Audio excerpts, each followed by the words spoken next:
Good morning বন্ধুরা, শুভ সকাল। সবাই কেমন আছো? আশা করি ভালো আছো।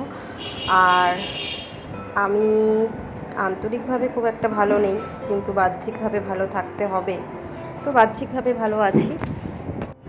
আর এদিকে হয়তো তোমরা দেখে বুঝতেই পারছো, এটা সকালে আমি অফিসে যাওয়ার সময় আর কি কিছুটা ক্লিপ আমি নিয়েছিলাম। যে আশা করি তো সবাই জানো যে এখন পিডাব্লিউর জায়গাতে যে জায়গাগুলো পড়ছে আর কি, যে দোকানপাট যাই থাকুক না কেন সবই কিন্তু ভেঙে দিচ্ছে। তো অলরেডি দেখো এখানে তো স্টার্ট হয়ে গেছে আমাদের এদিকে পুরোটা, মানে আমাদের দোকান পর্যন্ত আসার আগেটা সকালবেলায় তো নোটিশ টোটিস তো সমস্তই দিয়ে গেছিলো। তো দেখো এখানে তো ভাঙাভাঙি অলরেডি স্টার্ট হয়ে গেছে। তো এখানে দেখলে কীভাবে ভেঙে দিল জেসিপি দিয়ে, তো এটাই দেখছিলাম, দেখে একটু খারাপও লাগছিল, কিন্তু কিছু করার নেই। তার কারণ হচ্ছে যে সরকারের জায়গা সরকার তো নেবেই, সেখানে আমাদের কারোর কিছুই করার নেই। তো দেখো এখানে কীভাবে ভাঙাভাঙিটা চলছে। এটা একটা পার্টি অফিস ছিল, তো সেটাও ভেঙে দেওয়া হয়েছে। তো এভাবেই ভাঙাভাঙি চলতে শুরু করেছিল। আর খুব একটা সময় ধরে তো ভিডিওটা করা সম্ভব হচ্ছিল না। তো তারপরে তো আমি চলে গেছিলাম অফিসে। তারপর এসে আমাদেরও যেহেতু নোটিশ দিয়ে গিয়েছিলো, তো জন্য আমরাও দোকানের আর্ধেক জিনিসপত্র আগের দিন হয়তো তোমরা ভিডিওতে দেখেছিলে যে দোকানের আমাদের যে দোকানটা এটাও এখানেই ছিল, মানে রাস্তার একদম মোড়েই ছিল, মানে ইনফ্যাক্ট এখনও আছে, কিন্তু আমরা টালিগুলো খুলে নিয়ে গিয়ে রেখেছিলাম। এই কারণে, এই আজকের দিনটার জন্য। দেখেছো যেভাবে ভাঙাভাঙি চলছে, কিছুই কিন্তু বাঁচত না। বাট আমাদের মতো, আমরা যারা একদম মধ্যবিত্ত মানুষ, তাদের কাছে কিন্তু একটা ইট, একটা পাথর বা টালি, ওটা কিন্তু অনেকটাই প্রয়োজনীয়। তাই জন্য শুধু শুধু টালিগুলো সমস্ত ভাঙা পড়ে যাবে, কিনতেও পয়সা লাগে। তো যাই হোক, যার জন্য আমরা আর কি টালিগুলো আগের দিন, মানে তার অনেক দিন আগেই টালিগুলো খুলে নিয়ে গিয়ে রেখেছিলাম। তো তারপর যাই হোক, সেই দিন তো চলেই এলো, যে ভাঙাভাঙির সময়টা চলেই এলো। তো দেখো তোমরা কীভাবে দোকানপাট সমস্ত ভেঙে দিচ্ছে।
অনেকেই দাঁড়িয়ে ছিল, অনেকেই দাঁড়িয়ে দেখছিল, মানে অনেকেই ছিল প্রায়, যাদের জায়গাতে, মানে যাদের জায়গা বলাটা ভুল, যাদের জিনিসটা ছিল দোকান বা যাই হোক, যারা রাস্তার ধারে করে খাচ্ছিল আর কি, তো তাদেরই তো সমস্ত ভেঙে দেওয়া হচ্ছে।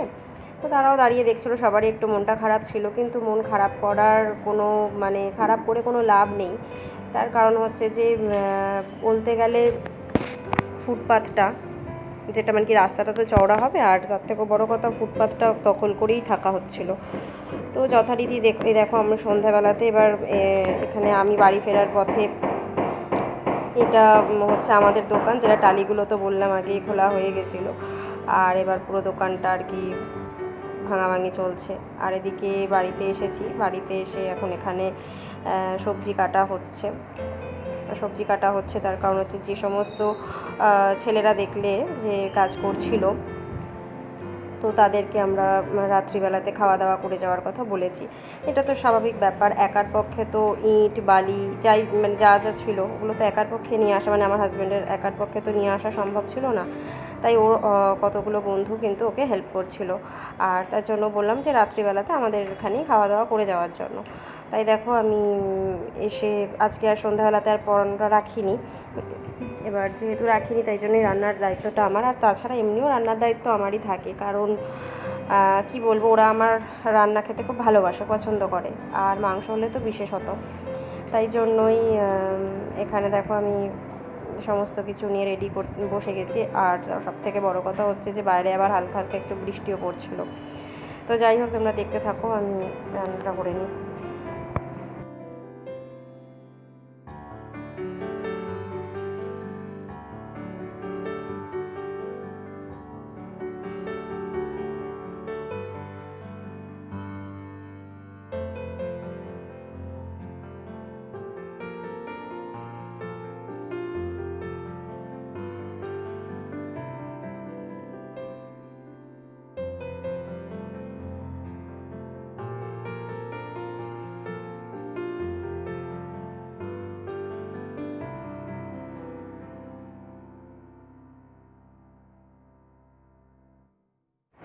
একটু আগেই বলছিলাম যে মানে আমার হাজব্যান্ডের বন্ধুরা, মানে বেশ কয়েকজন বন্ধু, প্রায় সবাই আমাকে চিনবে, এটাই স্বাভাবিক কথা।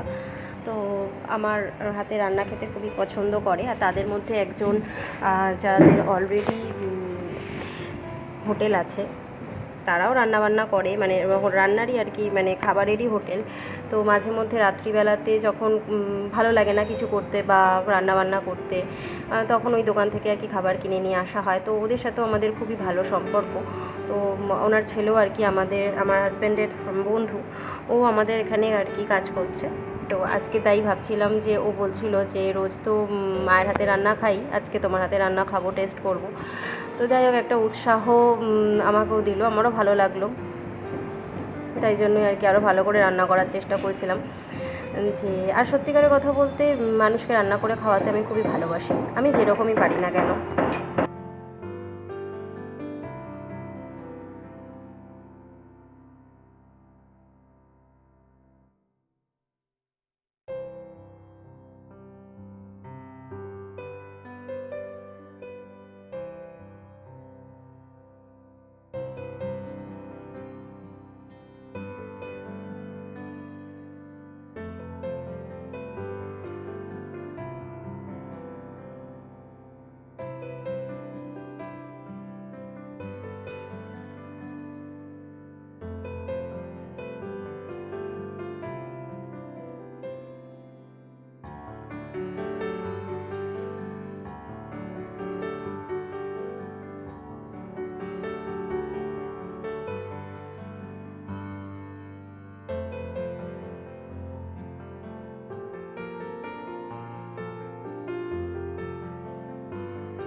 এত কিছুর মধ্যেও দুঃখের বিষয় হলো এটাই যে 1 নম্বর তো দোকানটা আমাদের পুরো ভেঙে মানে দিতে হলো, কিছু করার নেই।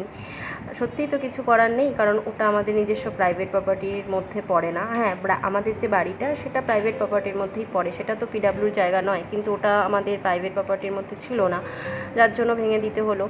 তো যেহেতু দোকানটা আজ 32 বছরের দোকান, মানে আমার শ্বশুরের বিয়ে হওয়ার আগের দোকান। তো সত্যি বলতে উনি যদি আজকে বেঁচে থাকতেন তাহলে ভীষণ কান্নাকাটি করতেন, কারণ ওই দোকানটা ওনার সমস্ত কিছু ছিল। ঝড় জল যাই হোক না কেন উনি মানে দোকানটাকে এতই ভালোবাসতেন যে ঠিক দোকান খুলতে যেতেন, মানে উনি কাজের প্রতিও নিষ্ঠা ছিলেন, আর তারপরে হচ্ছে যে দোকানটাকে খুব ভালোবাসতেন। একদম ইয়ং বয়স থেকে দোকানটা ছিল তো। আর আজ যদি উনি দেখতেন এই অবস্থায়, হয়তো লজিক্যালি দিক থেকে দেখতে গেলে আমাদের কারোরই কিছু করার নেই, সরকারের জায়গা সরকার নেবেই, কিন্তু এক কথায় বলে না যে ইমোশন বলে একটা জিনিস আছে, তো ইমোশনটা যে জিনিসের মানে কার্যক্ষেত্রে বা কর্মক্ষেত্রে যে জিনিসের সাথে ইমোশনটা জড়িয়ে যায় না, সেটা কিন্তু মানে মারাত্মক। আর তাই জন্যই আজকে যদি ওই জায়গাতে মানে এই জায়গাতে আমাদের এই জায়গাতে থাকতেন তাহলে কিন্তু খুবই কষ্ট পেতেন। আর এদিকে দেখো, দেখতেই পাচ্ছ হয়তো যে কত ইট বালি, মানে এই বালি নয় ইট, তারপর কত কিছু নিয়ে এসে সেখানে ফেলা হচ্ছিল আমাদের বাড়িতে। তো ওর সমস্ত বন্ধুরাই এই সমস্ত জিনিসগুলো নিয়ে এসে ফেলছিল। তো এটা তো এক গাড়ি আনা হয়েছিল, এরপরও আরও আনা হয়েছিল, সব তো আর রেকর্ড করা সম্ভব হয়নি। আর এদিকে দেখো অলরেডি কারেন্ট চলে গেছে, কী অসুবিধার মধ্যে পড়েছি। তার উপরে আমার শরীরটাও একদম ভালো নেই, কোনো রকমের রান্নাটা করতে পারলে আমি ভাবছিলাম বাঁচি, তা কিন্তু রান্না করেই তো আর রেহাই নেই। তারপর হচ্ছে যে সবাই খাওয়া দাওয়া করবে, তো ওর জন্য আর কি একটু মানে চেষ্টা করছিলাম তাড়াতাড়ি করে করে নেওয়ার। ওদিকে কাজ প্রায় শেষ হতেই যাচ্ছে, আর অলরেডি খেতে খেতে আমাদের খেতে খেতে 11:30 বেজে গেছে, কিন্তু আমাদের তাড়াতাড়ি খেতেই হতো। তার কারণ পরের দিন ছিল রবিবার, আর যেহেতু শ্রাবণ মাসের সোমবার করছি, ওর জন্য রবিবার তো নিরামিষ, তাই 12টার আগে কিন্তু আমাকে আর আমার বরকে খেয়ে নিতেই হতো।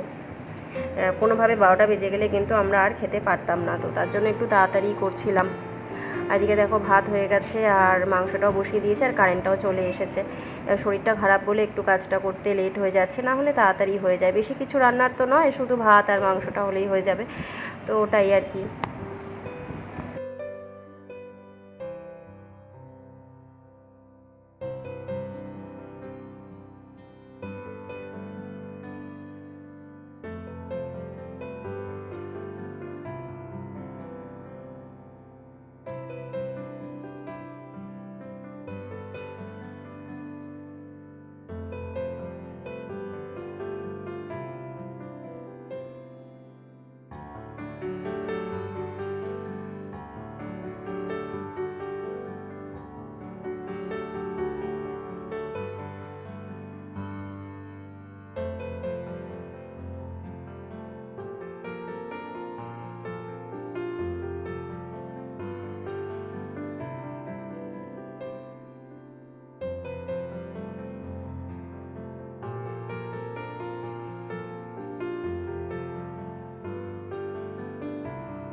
আর এদিকে জল দিয়ে দিয়েছি, আর মাংসটা প্রায় শেষের দিকেই। আর বেশি কিছু রেকর্ড করতে পারিনি, বললাম যে শরীরটা খারাপের জন্য রেকর্ড করতে পারিনি। আর অনেকেই খেয়ে গেছে, আর একজনকে খাবার প্যাকিং করে দেওয়া হয়েছিল, তো সেগুলো আর রেকর্ড করতে পারিনি। এই যে খাবার, সেটা প্যাকিং করে দেওয়া হয়েছিল। তো যাই হোক, এর পরের সিচুয়েশান কী হয় অন্য কোনো ভিডিওতে শেয়ার করব। টাটা।